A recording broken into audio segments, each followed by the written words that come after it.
یہ پوچھا تھا کہ شیخ صاحب یہ ہمارے خاص کر کے اپنے جو رشتہ دار اور فیملی والے ہوتے ہیں اور ہماری کمیونٹی والے جو ہوتے ہیں وہاں پہ جب 3 دن ہو جاتے ہیں کوئی گزر جاتا ہے تو چوتھے دن کہتے ہیں کہ نہیں ابھی بند کر دو سب کچھ بند کر دو یہ سوگ منانا بند کر دو. تو حضور صلی اللہ علیہ وسلم کے وقت میں بھی ماشاء اللہ اپنی ماں پیاری ماں گزر گئی تھی اور ان کے ساتھ ساتھ ان کے چاچا بھی ابو طالب بھی گزر گئے تھے. تو تب حضور صلی اللہ علیہ وسلم بہت ہی ناراض بھی تھے تھوڑے افسوس میں رہتے تھے اور سب کچھ. تو تب سے ہمیں معلوم ہوتا ہے کہ کیسے سوگ بنانے کا ہوتا ہے. تو کیا شیخ صاحب اس پہ تھوڑا سا عرض کر دیں. بسم اللہ الرحمن الرحیم. تو جب کوئی فوت ہو جاتا ہے تو یہ انسانی تقاضا ہے, یہ انسانی نیچر ہے, یہ انسانی طبیعت ہے کہ ہمارے دل کے اندر افسوس ہوتا ہے, ہمارے دل کے اندر دکھ آتا ہے, ہمیں رونا آتا ہے. تو یہ بالکل نیچرل ہے جس کو ہم کہتے ہیں یہ طبعی چیز ہے. یہ کوئی اگر کسی کو ایسا نہ ہو تو اس کو خلاف طبیعت کہتے ہیں کہ یہ تو بالکل اس کو کیا ہو گئے, یہ ان کے والدہ فوت ہو گئی, ان کے شوہر فوت ہو گئے, ان کی بیوی فوت ہو گئی اور یہ تو کچھ ان کو کچھ ہوا ہی نہیں. اب ہاں یہ مشہور ہوتا ہے بعض مرتبہ کہ یہ بعض شوہر بہت خوش ہو جاتے ہیں کہ بیوی فوت ہو گئی. یہ بالکل غلط ہے. شوہر کو بھی افسوس ہوتا ہے اور ہم نے دیکھا ہے ہاسپٹل کے اندر ہم کام کرتے ہیں, ہم دیکھتے رہتے ہیں. تو یہ جو جب بھی کوئی فوت ہو جائے تو اسلام کے اندر اجازت ہے کہ ہم افسوس کریں, ہم رونا روئے. یہ بالکل نیچرل کے حساب سے یعنی نیچر کے حساب سے اور طبعی طور پر اگر رونا آئے تو بالکل جائز ہے.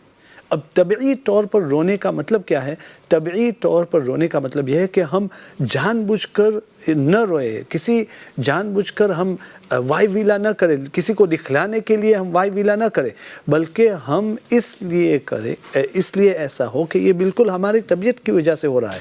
تو حضور صلی اللہ علیہ وسلم کبھی رونا آیا تھا, بلکہ ایک مرتبہ جب حضور صلی اللہ علیہ وسلم کے نواسے فوت ہو رہے تھے تو حضور صلی اللہ علیہ وسلم کی بیٹی نے ان کو بلایا کہ میرا بیٹا بہت ہی بیمار ہے, آپ جلدی سے آئے. حضور صلی اللہ علیہ وسلم بہت مشغول تھے اس وقت. حضور صلی اللہ علیہ وسلم نے فرمایا کہ آپ تھوڑا سا صبر کر لے اور صبر سے کام لے اور صبر سے آپ ثواب کی امید رکھیں. فلتصبر ولتحتسب.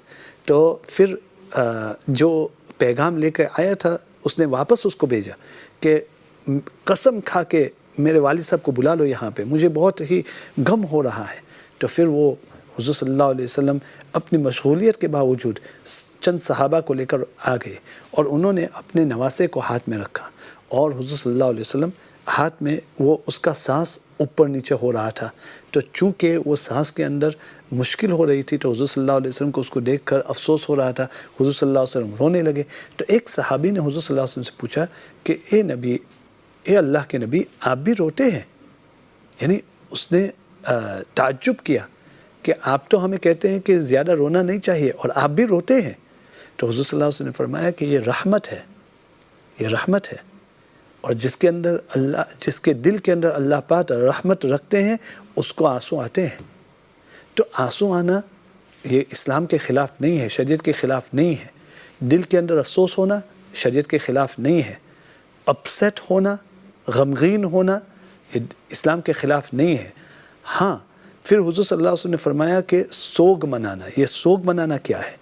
3 دن سوگ منا سکتے ہیں. سوگ کا مطلب یہ کہ آپ اتنے افسوس میں ہیں, اتنے غمگین ہیں کہ آپ گھر پہ بیٹھے رہیں اور قرآن پڑھے یا جو بھی تسبیح پڑھے, جو بھی کرنا ہو وہ کرتے رہیں. اس کے بعد 3 دن سے زیادہ سوگ منانا جائز نہیں ہے. اب سوگ منانا ایک چیز ہے, دل میں افسوس اور غمگین ہونا ایک دوسری الگ چیز ہے. سوگ منانا تو یہ ہے کہ آپ ظاہری طور پر جو لوگوں کے سامنے ہیں آپ گھر پہ بیٹھے رہے 3 دن کے لیے, ٹھیک ہے. اس کے بعد اب اگر دل کے اندر غم ہو تو یہ غم تو 1 سال کے لیے بھی ہو سکتا ہے, 2 سال کے لیے بھی ہو سکتا ہے, 6 مہینے کے لیے بھی ہو سکتا ہے, 3 مہینے کے لیے بھی ہو سکتا ہے. یہ تو الگ الگ انسان ہوتا ہے, انسان کا دکھ الگ ہوتا ہے. حضور صلی اللہ علیہ وسلم کا آپ نے جو پوچھا عام الحزن, حضور صلی اللہ علیہ وسلم کا 1 سال جو گزرا اس کو کہتے ہیں, سیرت کے اندر آپ پڑھیں گے کہ 10ویں نبوت حضور صلی اللہ علیہ وسلم کے 10 سال نبوت کے بعد حضرت خدیجہ رضی اللہ تعالیٰ عنہ فوت ہو گئی، حضرت ابو طالب فوت ہو گئے، ابو طالب اسلام نہیں لائے، حضرت خدیجہ یہ 2 حضور صلی اللہ علیہ وسلم کے سب سے بڑے ساتھی تھے، سب سے بڑے مددگار تھے، انہوں نے مدد کی تھی، انہوں نے مدد کی اور انہوں نے ہمیشہ حضور صلی اللہ علیہ وسلم کا ساتھ دیا۔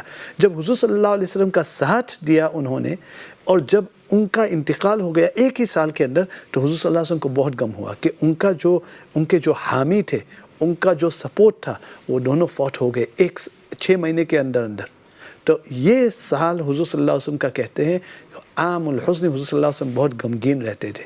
تو اس کا مطلب یہ نہیں ہے کہ حضور صلی اللہ علیہ وسلم کو توکل نہیں تھا، حضور صلی اللہ علیہ وسلم کو تقدیر کے اوپر وہ نہیں مانتے تھے، ان کو پتہ تھا کہ حضرت خدیجہ فوت ہو گئی تقدیر کی وجہ سے، ان کے اندر یہ اتنے سال لکھے ہوئے تھے، ابو طالب فوت ہو گئے اتنے سال لکھے ہوئے تھے، لیکن غم ایک الگ چیز ہے اور سوگ منانا الگ چیز ہے۔ 3 دن سوگ منا سکتے ہیں، کسی بھی میت آپ کے رشتہ دار فوت ہو جائے 3 دن سوگ منا سکتے ہیں، اور غم جو ہوتا ہے وہ بعض مرتبہ تھوڑی دیر لگتی ہے، تو اس کا احساس بھی رکھیں۔ بعض لوگ جو آپ کے ساتھی ہوتے ہیں، آپ کے رشتہ دار ہوتے ہیں، اگر ان کو دیر لگے تو آپ تھوڑا سا صبر کریں، ان کو تسلی دیں، ان کو توکل کی ترغیب دے، اور انشاءاللہ اللہ پاک ان کو صبر کی توفیق دے، اور اللہ پاک ان کے دل کو انشاءاللہ جلد از جلد تسلی دیں گے انشاءاللہ۔